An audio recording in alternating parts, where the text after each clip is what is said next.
Welcome to Healing Your Family Legacy, here on the Experience of the Soul podcast channel. Innovative, evidence-based recovery that helps to identify intergenerational trauma, allowing for freedom and embracement of the healing process. Today, episode 66, Religious Addiction, Part 1. And now your host, Dr. Donna Bevan-Lee. And this is Dr. Donna Bevan-Lee, helping you heal your family legacy. So I don't know if you all are aware, but these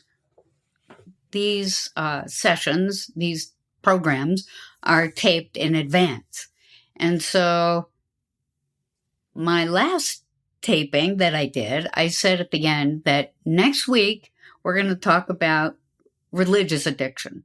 Because I've been talking about addictions, and religious addiction is kind of a big deal.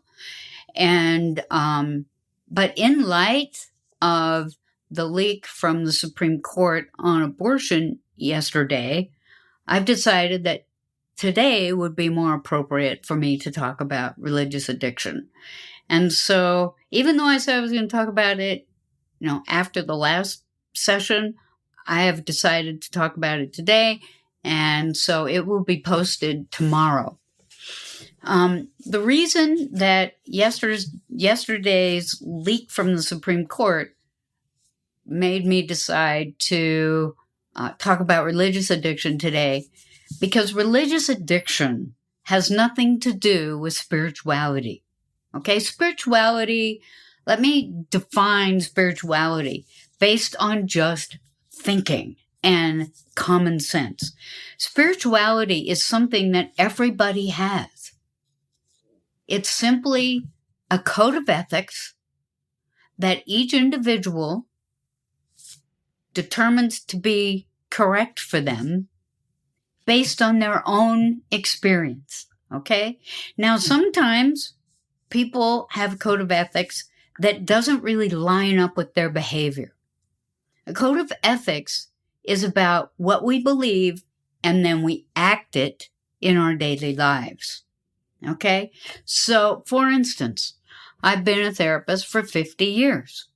And in those 50 years, I can tell you that many people in my office had abortions.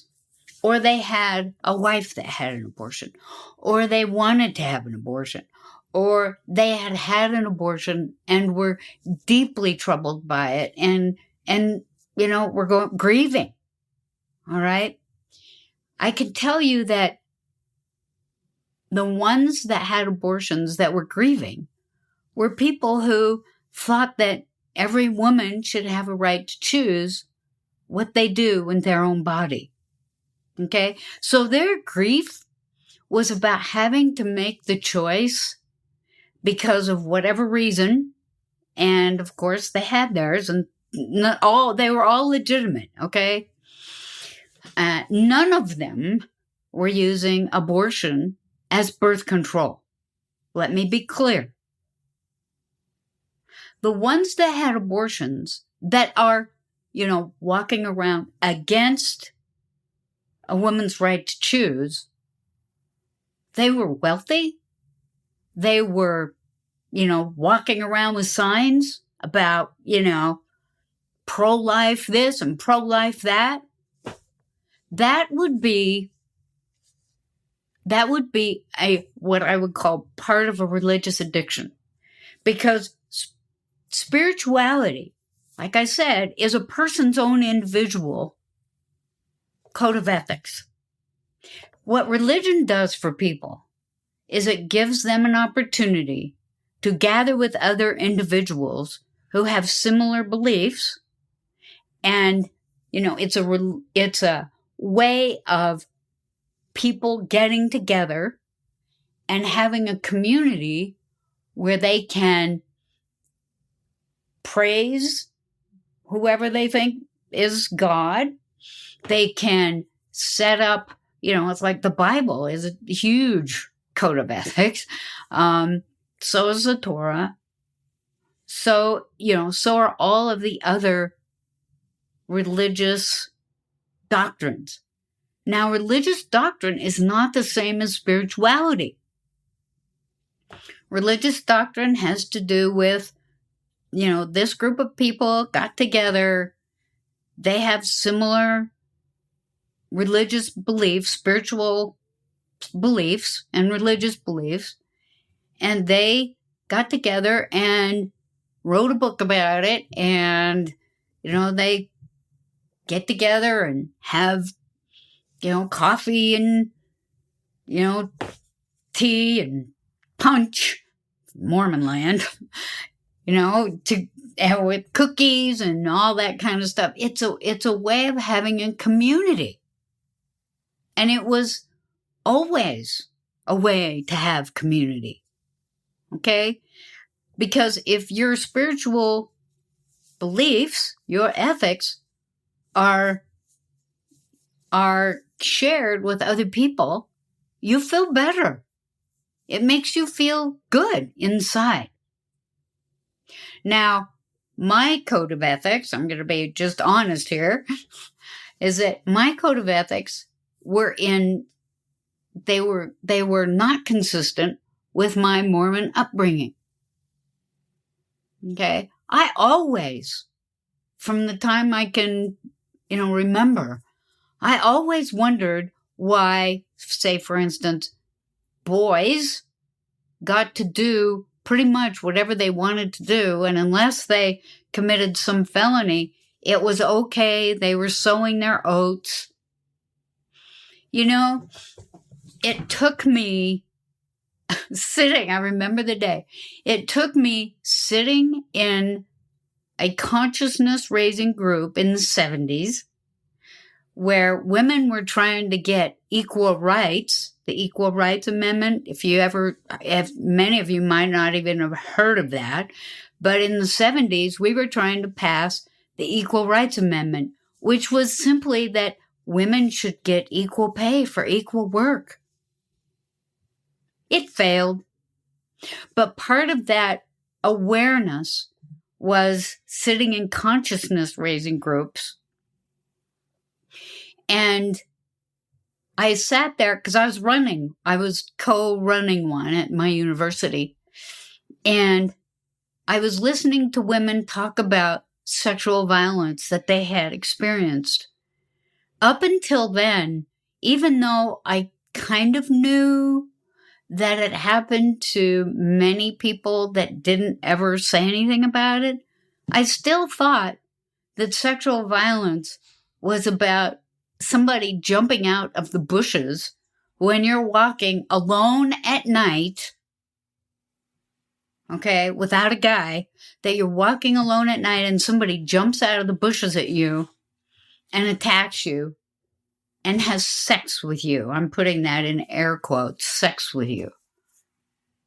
And when I listened to these women who, I'm running a consciousness-raising group, of course I was very young, but I was listening to women who had way more intelligence than I did in terms of what women's rights were about, that I realized how much sexual violence I had had in my own life.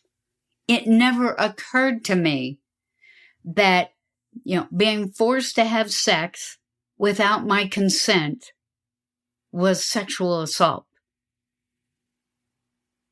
And I will tell you that I was sexually assaulted. And I'm thinking about my own ethics and what I believed and the consequence and the inconsistencies that were real versus what I understood, is that I was sexually assaulted many times in my young life because it never occurred to me that I could say no. I wasn't taught to say no. I was taught to accommodate what every man wanted. And that meant if they wanted to get in front of me in line at the bank, that was okay. And if they wanted to have my body, that was their right. I was sexually assaulted by a man who I was giving piano lessons to this guy. because I was giving piano lessons to people when I was trying to get myself through graduate school. I was young. I was 22, and I was giving piano lessons so I could get through graduate school. And this guy that I'd been giving piano lessons to for several months called me on the phone one day and said that he couldn't make it over to my place for a piano lesson. Would I please come to his house for the piano lesson? I didn't think anything of it. Of course I would. That's all I'm concerned about. Did he have a piano there? So I went over, knocked on the door, walked in the house, and he was on me. I was on the floor, and he sexually assaulted me in his house. When it was over, I went back to my house. I was so traumatized that I walked back. I didn't even drive back. It didn't occur to me to get in my car and drive home. I walked back to my house in complete shock. I had roommates. I didn't tell them. I had, a girlfriend. I didn't tell her. I was already out. I didn't tell her. She knew something was up. She kept asking me what was wrong. I couldn't tell her. I felt so ashamed and so embarrassed by what I had set myself up for. Now, some of you will think that, well, you stupid person, why'd you go to his house? This is a guy I knew. I was giving piano lessons to him for about 6 months. About 6 weeks later, I knew I didn't have a period, but this is how it is for women. Still, I know it's not for all women now. I mean, I'm certainly more aware of my body, but I didn't have a period. And I thought, where is that period? Why am I not having a period? I thought something was wrong. And then I had a period, and I'll tell you what, it was the worst thing ever. I was just, cramping. There were chunks coming out. I thought I was dying. So I picked some chunks up out of the toilet. And because I was in student government at the time, I knew the director of health services on campus. And I walked in, his name was Dr. Edison. True story, by George Edison. And I walked in his office, and I put the jar down on his desk, and I said, "What is this? Am I dying?" And he came over, and he was so kind. He was always such a kind man. He said, "Donna, you're having a miscarriage." And I said, "I don't have sex with men. How can that be?" And he goes, "You must have had sex with somebody, because this is a miscarriage." And then it hit me that rape, that I had had a miscarriage because of that rape. Now, if our Supreme Court has their way, I would be investigated for having an abortion, which I did not have. In fact, it wasn't legal. I'd already had one friend die of having an illegal abortion. I didn't even really understand what that was, but boy, we understood that she died from it. So I had a miscarriage. And I didn't understand. It just didn't occur to me that it was from the rape, because I thought that you only get pregnant when you have sex with a guy. And in my experience, that was not sex with a guy. I felt like I was going to be killed. I thought it was a life and death situation for me. I felt glad that I was still alive. It didn't occur to me. It wasn't about sex. Okay? So if I would have I did get pregnant, but if I would have had to carry that child to term, I've known many women in my life that had to carry those children to term. I've worked with those children in my office that, their mothers were sexually assaulted and had them as a result. And it is a freaking tragedy, both for mother, for the child, for all the other children in the family. Okay, my ethics, and I have them,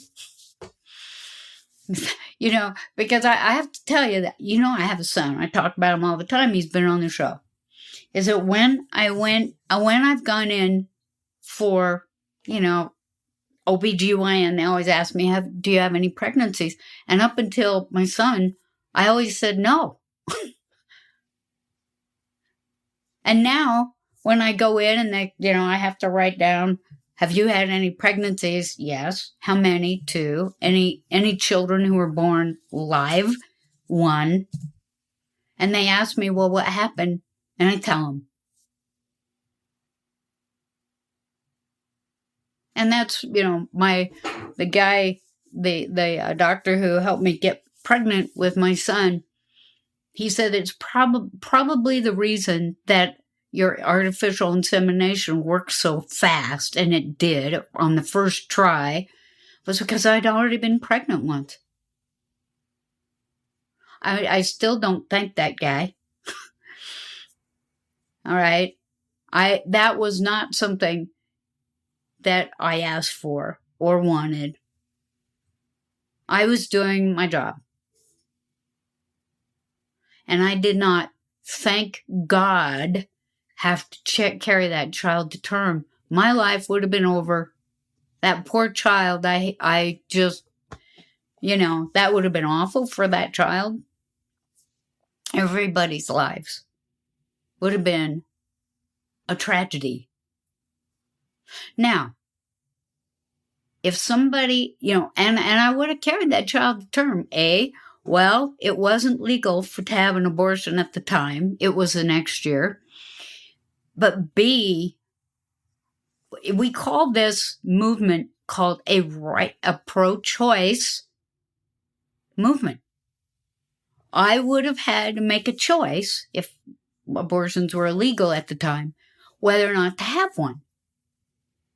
And I would not have made that choice to have one. That's a fact.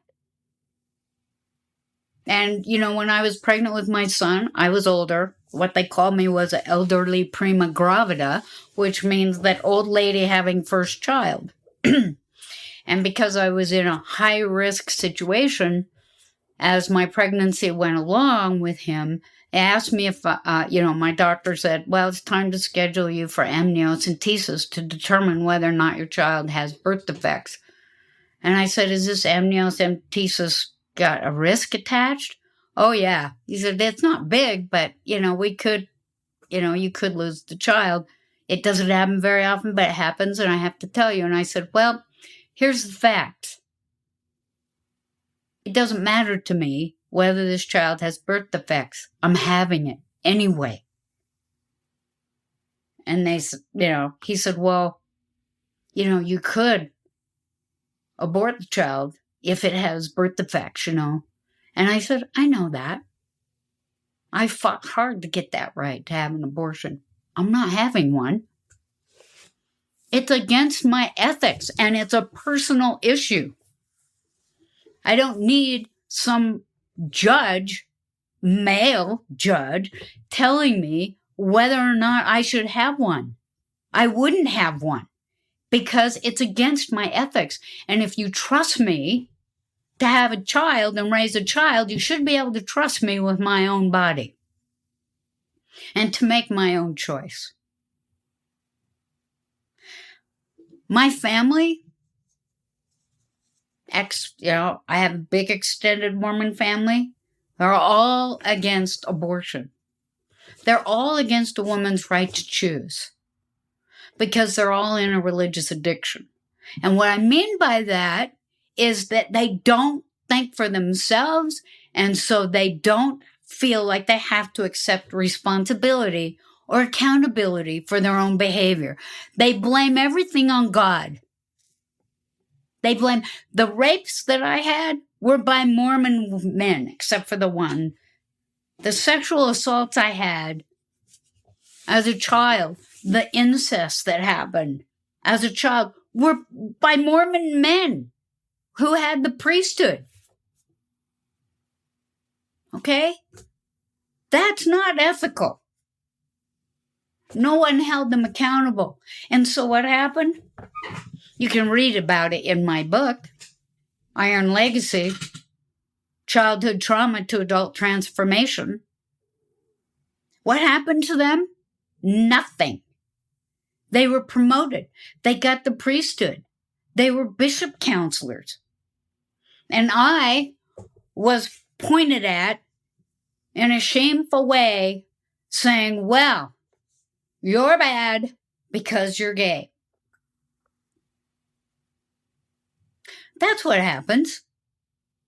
That is a religious addiction. They got behind a religion to say, it's okay for me to act in this way, where I can hurt other people, where I can take advantage of them, and all I have to do is say, well, God made me do it.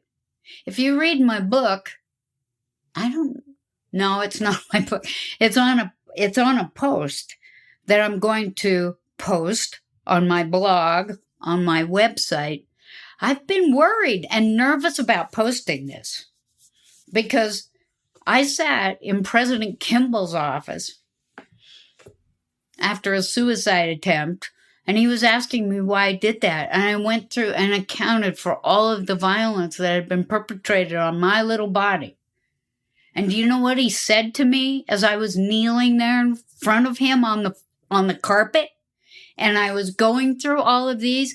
He said to me, men can't help their sexual desires.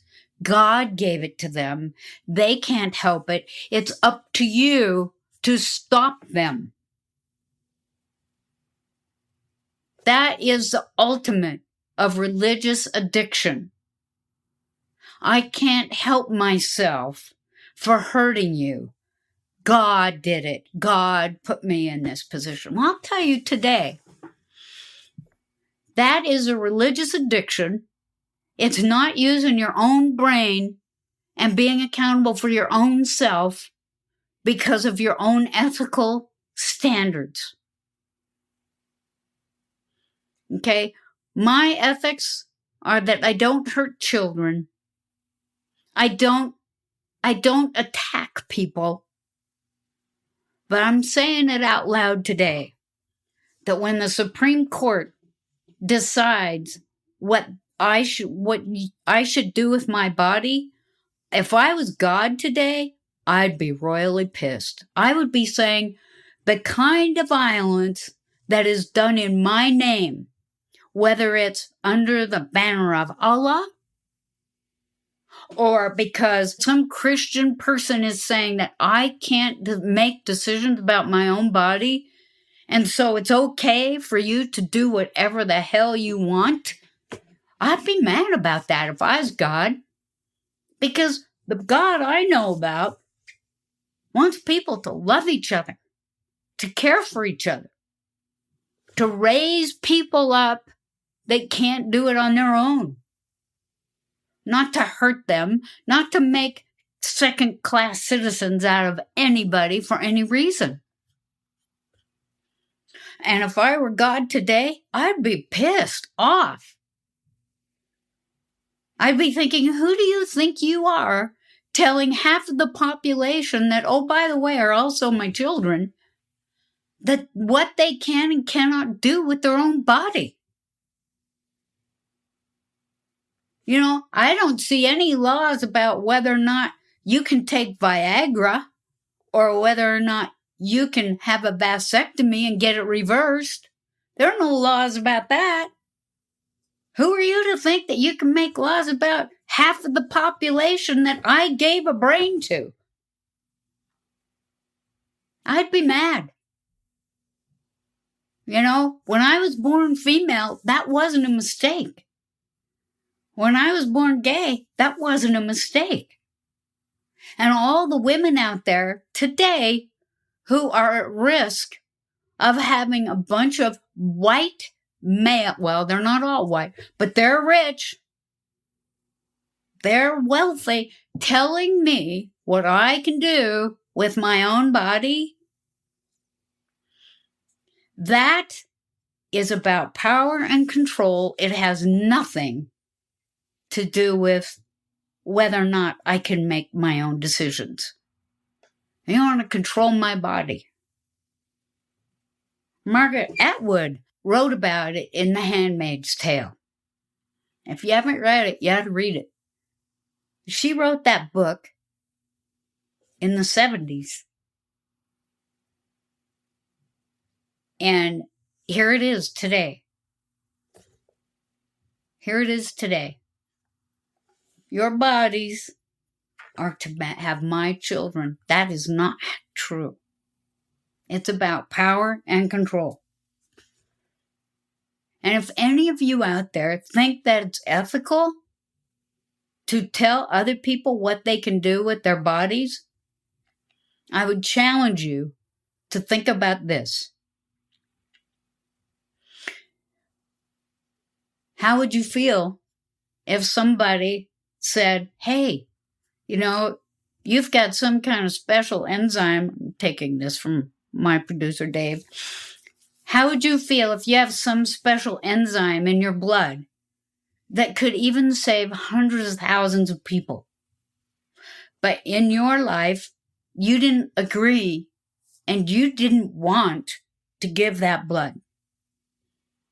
How would you feel if the government, if the Supreme Court decided that we're going to take your blood anyway, as much and as often as we want? Would that work for you?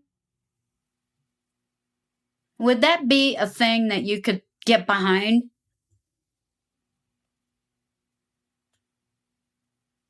All I'm saying is that if you're not making decisions based on the good brains and the common sense that God gave you, and you're relying on some religious leader to tell you what to think, what to do, and how to do it, I don't think that you are praising God at all. Because if you are, you're saying, thank you for giving me this good brain. Thank you for helping me to do good in this world. Not, I'm going to take these people's rights away because I don't agree with their decisions about how they make decisions about their own body. That's a religious addiction. And I'm going to continue this conversation next time. Thank you for listening to this episode of Healing Your Family Legacy here on the Experience of the Soul podcast channel. This channel is made possible because of listeners just like you. If you would like to support the channel with your tax-deductible contribution on an ongoing basis or through a one-time gift, head over to experienceofthesoul.com/support. Healing Your Family Legacy is copyright 2022, Dr. Donna Bevan-Lee, all rights reserved. Our theme music is composed by Dave Croft and used with permission. The Experience of the Soul podcast channel is a production of 818 Studios.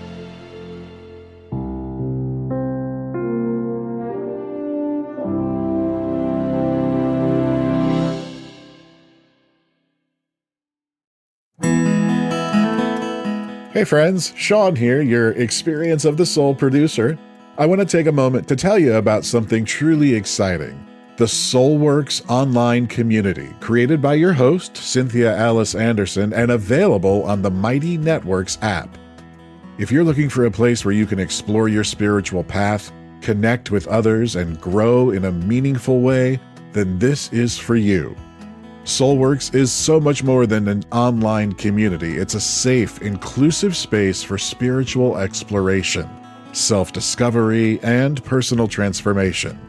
Inside the community, you'll find everything from uplifting spiritual studies to soul-centered growth practices, meditations, affirmations, and so much more.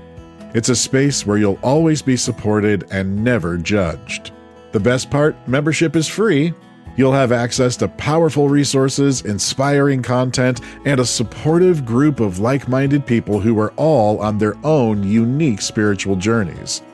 And if you're ready to dive deeper, there are premium options available to enhance your experience with a live Monday night talk series and extended, deeper meditations. If you're seeking a place to connect, grow, and nurture your soul, we would love to have you join us in the SoulWorks community and see where this journey can take you. Visit my.soulworkscommunity.com today.